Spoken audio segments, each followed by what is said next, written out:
Hey guys, Chemical Faster with another chemistry video. Today we will be doing pH and pOH. So what is pH? pH is just the measure of the acidity of a solution, which is pretty much the measure of the H plus ion concentration of a solution. If the pH is 7, it's a 1 to 14 scale, 7 being neutral, less than 7 being acidic, and greater than 7 being basic. And here's how you find pH. pH equals negative log of concentration H plus, or pH equals negative log of concentration H3O plus. H plus and H3O plus can pretty much be used interchangeably. They're essentially the same thing. For our purposes, they're the same. So, yeah, just using that equation, let's do an example here. What is the pH of a solution with the H plus concentration of 1 times 10 to the minus 6th? So, pH equals negative log of H plus, pH equals negative log of 1 times 10 to the negative 6th, pH equals 6. Just plug that into your calculadora, or I'm pretty sure I can make this, scientific. I could show you here if you don't believe me. Negative linear log. Where is normal log? Wow, okay. Bum, bum, bum. Oh, there it is. 10 negative log. Okay, whatever. I don't know how to use this calculator. But yeah, just plug that into your calculator and that's what you'll get. Alright, cool. Pretty easy. So now let's do an example of a strong acid. This was just general where you know the H plus concentration. Now we're putting together how to find H plus concentration and pH. So what is the pH of 0.050 moles of HCl dissolved in 2 liters of water? That is just terrible grammar all around. What is the pH of the solution? Anyway, 0.050 moles of HCl dissolved in 2 liters of water. We need to find the pH. So, first thing you need to do is write the balanced chemical equation. For pretty much any chemistry problem of any kind, you need an equation. So, there it is, HCl. And since it is a strong acid, HCl is strong, it dissociates or dissolves completely into H plus and Cl minus, one-way arrow. If you have no idea what I'm talking about, see the Ka, Kb, and ICE table video, or check out the webpage. Moving on. So, one way, all of the HCl will dissociate, and we need to find molarity because we are looking for the concentration of H+, not the moles of H+, but the concentration of H+. And right now we don't even know the moles of H+, we know the moles of HCl. So concentration of HCl, M equals moles over liters, M of course being molarity. If you don't know about this, check out the molarity video. So just 0.050 over 2. Our molarity of the HCl is 0.025. Cool. Now you find the molar ratio, just like stoichiometry, because that's really what this is. You find the molar ratio of HCl to H+, because we're trying to find the concentration of H+. In this case, it's a 1-to-1. If you don't know about molar ratios, check out the stoichiometry video or webpage. The page on the webpage.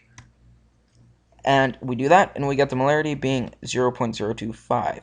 So the concentration of H plus is 0.025. But we're not looking for concentration of H plus, we're looking for pH. So now we take that, we plug it into the pH equation, and once again, I can't do it here, but just plug it in your calculator, and there is your pH. Okay, so that was how to find the pH of a strong acid. How do we find it of a weak acid? Well, remember last video, those fancy, fun ice tables? We need those to do this. But, as always, you need to write a balanced chemical equation. That is step numero uno. So, just an example here. What is the pH of 0.010 molar benzoic acid solution, given that its Ka is 6.5 times 10 to the minus 5th? First thing, like I said, balanced chemical equation right here. Bam. Now you need to set up an ice table. If you don't know how to do this, watch the last video. So here we go. We got, since it's a weak acid, double arrow, we've got some benzoic acid decomposing and making equilibrium with H plus and C6H5COO minus ions. And we have an initial value of 0.010 benzoic acid concentration. The molar ratio says it will go down by x, and therefore these will go up by x, and so shall these. Then you plug in the equilibrium value. Oh, whoa, we don't have an equilibrium value. The problem doesn't say at equilibrium, blah, blah, blah, blah, blah, blah. So what do we do? Well, equilibrium is this initial plus change. Even if we don't have a number there, we can still write in a value. And by that, I mean this. You can still write in a value in the equilibrium row, even if you don't know the exact number, because equilibrium will be 0. For benzoic acid, it will be at the point which 0.010 moles of benzoic acid has decreased by X amount. That will be what it is at equilibrium. Same with H+. It will be the amount at X. It will be the X amount. Same with the ion over here. Okay, cool. So for now, that's all you got to do. Just leave it like that and continue solving it like any other ice problem. So what would you do next if this was just like any other ice problem? You'd write the Ka expression, which is right there. Boom. And now you fill it in with the values for each component that is in the equilibrium row. Even though it's not a number, well, even though it's not a just number by itself, there are variables, you can still fill it in. So Ka equals x times x over 0.10 minus x. And if you recall, the problem gave us Ka, so we can solve this like we solved our other ice problems in the last video. Ka, oh yeah, look at that, I even typed it out. So 6.5 times 10 to the minus 5th equals x times x divided by 0.010x. So how do you solve this though? Because when you multiply this to try to isolate x, like when you do this, if you do this, then you get 6.5 times that equals x squared. How do you solve that? You can't solve x with x squared. Like you're going to have x squared and x. There's no way to find a value from that. If you know what I'm saying, but this isn't really important. The main point is you can ignore this minus x. You can just ignore it. Because the value of it is so small, it's negligible. You can just ignore it for 99% of all problems with weak acids, and we're going to go off that 99% assumption of ignoring it.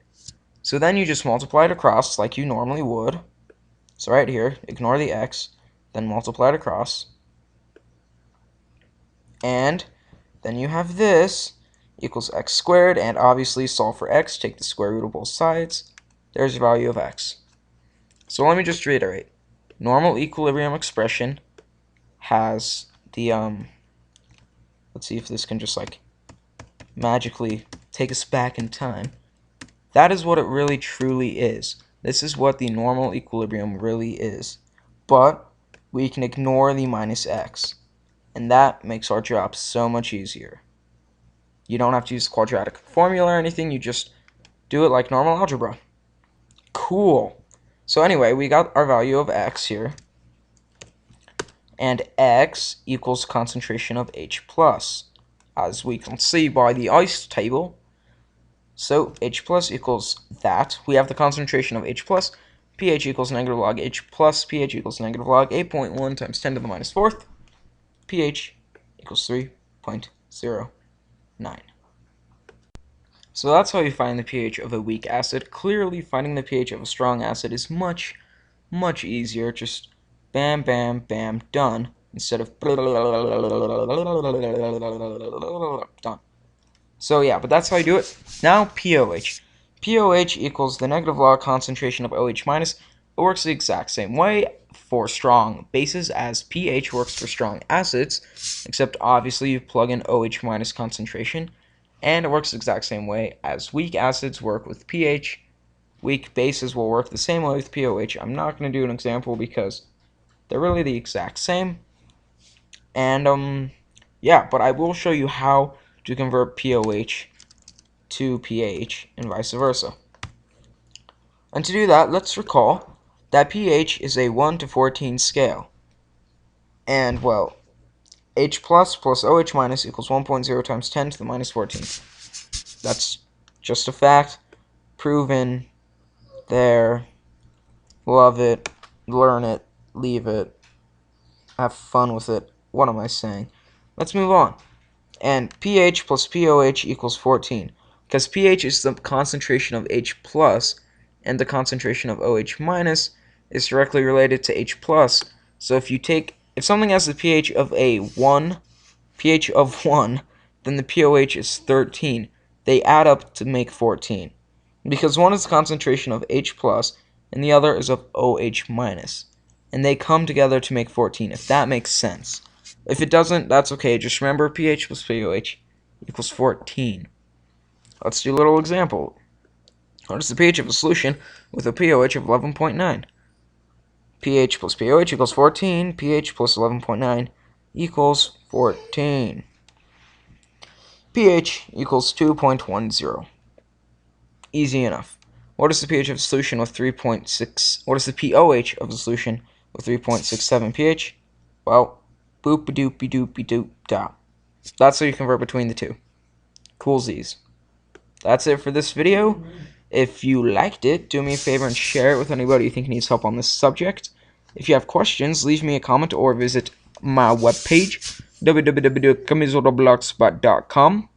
It's really more detailed and better than this video is, because it's just more detailed and it explains the concepts better. So if you're confused, I recommend checking it out, and I'll see you guys next time.